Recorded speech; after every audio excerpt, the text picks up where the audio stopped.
and welcome to our first ever State of Advisor Marketing Trends and Insights to help you drive organic growth. So my name is Candace Carlton. I'm head of consulting and innovation at Ficomm, and I have the opportunity to work with firms across the country and across our industry, all shapes, all sizes. I've also worked with hundreds of advisors across my career. The intention of this report is to share with you key insights in terms of what we're seeing as trends across the country, and then some insights to help you drive organic growth at the advisor level. So first and foremost, I think we have to acknowledge that organic growth is an issue. We all know it. Historically, our industry has grown through inorganic growth and client referrals, but right now what we're seeing is client referrals have started to dwindle, client acquisition costs have gone up, and advisors' ability to close those leads has gone down.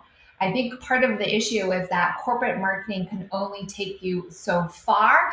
And so what we're seeing is firms have concentrated on driving leads and sales activity at the corporate level, but they're realizing that that isn't enough and they need to rethink their approach to organic growth and think about growth levers that they haven't historically used to support and augment that corporate marketing activity. So I think a key insight here is if you think about the end prospects or clients for your firm, and if you just think about all of us as people, we buy from people. We don't really buy from brands. So when a prospect comes to your firm's website, they're checking that you're polished, that you're credentialed, that you work with people like them. But their second point of reference and check is which advisor are they going to be able to work with? Which one actually really aligns with their worldviews? And so what we're seeing across the industry is, it's surprising, it's very cool though, is firms acknowledging and realizing that, and realizing that they need to give their advisors the ability to have a personal brand within the context of the overall brand. And so even as I say advisor personal brand, I know that can be really scary because potentially at a firm level, you feel like you'd lose control of the narrative and what are they going to be doing? And is the personal brand going to be so different from the corporate brand?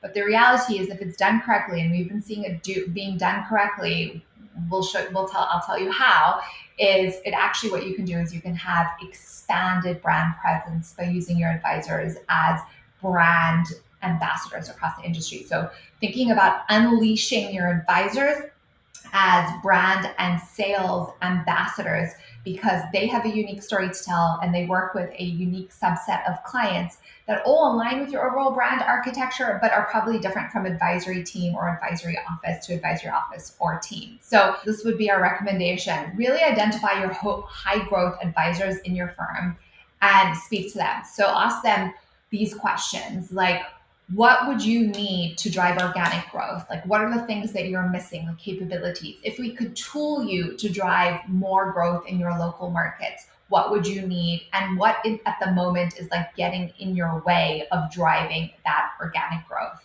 And then make sure to say and what else? So identify those things that the advisor who is in their local markets and the high growth ones are actually saying they know would help them grow. The next thing to do is really audit your firm's capabilities and say, what do we have in place that's actually restricting our advisors from driving organic growth?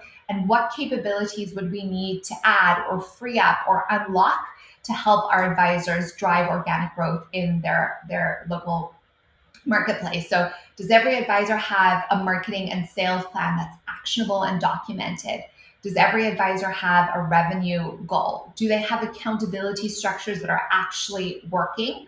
Have you opened up the ability for your advisors to have a digital presence and be creating content with parameters that are appropriate to your firm so that prospects are actually connecting with them?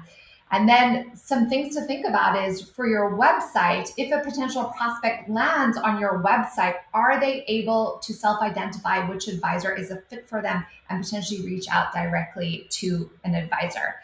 If you have equipped your advisors with all of those things, what we're seeing is those high growth potential advisors are actually driving new leads, expanded wallet share, new COI relationships, and organic growth.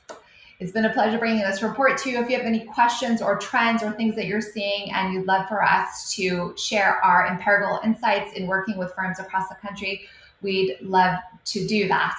Speak to you soon.